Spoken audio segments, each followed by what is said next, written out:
Well, Yahoo may be searching for a new partner. Google is pulling out of its advertising deal with Yahoo, citing Justice Department scrutiny. So what does all this mean for the future of advertising and business in general, particularly advertising online? Of course, joining us to discuss it all, Alan Feldenkris. He is the CEO of Brand New World. Good to see you, Alan. Thanks for coming in. Good to be here.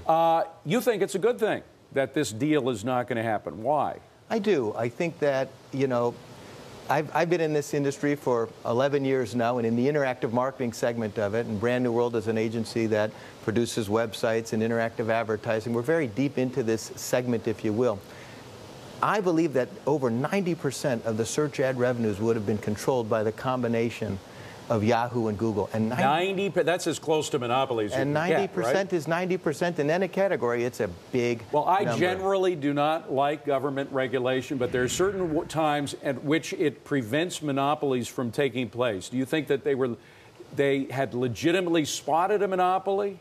I think that they had legitimately spotted, if not a pure monopoly, something that could become. Because the actual pricing, now all this revenue, as you likely know, is based on an advertiser bid model. But the floor of those bids could continue to go up so long as one source was controlling such a predominant share of the available inventory. But what does Microsoft do now? Because, of course, if any of these companies could get a monopoly, they'd take it. Does Microsoft come in now and make their deal with Yahoo? Well, you have to think that they're looking very closely. They were back when They're dying to get a piece of this market. They have been, we should mention, by the way, they have what % of this market that they're trying to get through Yahoo? Maybe 5% of the advertising market? Right, right. So they are trying to increase that percentage because clearly in the future, billions of dollars could be reeled in as a result of this advertising scheme. Right, right. And at $33 a share, which was not from Microsoft, which was not appealing to Yahoo. Now Yahoo, if I'm not mistaken, is at 13 and change. It'll be very, very interesting to see what posture Microsoft takes now that they are there. And it's interesting you mentioned Yahoo stock price because look at it today. It had a pop of about 7.5% right now on a day when the market is way down. There's one year which, of course, had that awful, we call it the Carl Icahn decline because he got hold of it at a slightly higher price. But why is Yahoo stock up 7.5% today? Because I think, David, that the marketplace is optimistic now. They think the Microsoft deal will happen. They think that Yahoo now will have more incentive than ever to try to make a Microsoft deal happen. So the marketplace is putting spending into Yahoo in hopes that they will become of more value. You're against a Yahoo-Google deal, and I can understand why, because that would be a monopoly. But what if Microsoft and Yahoo get together? Couldn't that become a monopoly as well? Potentially so. I think what we'd have to do as an industry is look at what that total reach would be.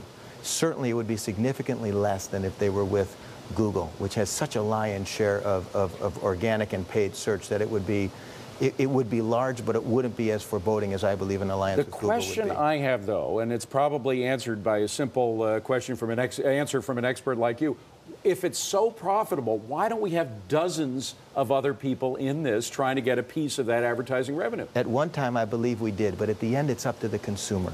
The consumer has to feel comfortable going online, getting information. If it's 11:30 at night and you've just put the kids to bed and you want to research heartburn because you've had a lot of heartburn lately, where are you going to go? You want to go to the source that's known, that's trustworthy, and that you know typically provides you the wealth of information that you need. And over the last 5 to 7 to 10 years, that's been Google, and they've worked very hard at that. But having said that, would you be surprised if there weren't another couple of successful entries into this market? I think so. I think the beauty of the interactive space is that there's constant change driven by new technologies. And I think we will likely see more people get into this space. But again, the consumer will tell us whether or not it's the right entry or not. And we got to wrap, but we're starting with a new presidential administration, which means a whole new series of regulations.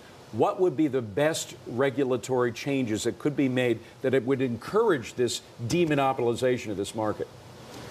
I would say that the markets should run, and particularly the search engine portion of this should run as is.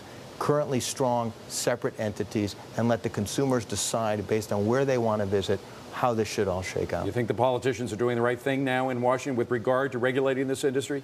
I do. I think they've been relatively hands-off, and I think it should stay that way. Alan Feldenkris from Brand New World. Good to see you, Alan. Thanks for coming in. Please don't be a stranger. Come back. Thank you very much.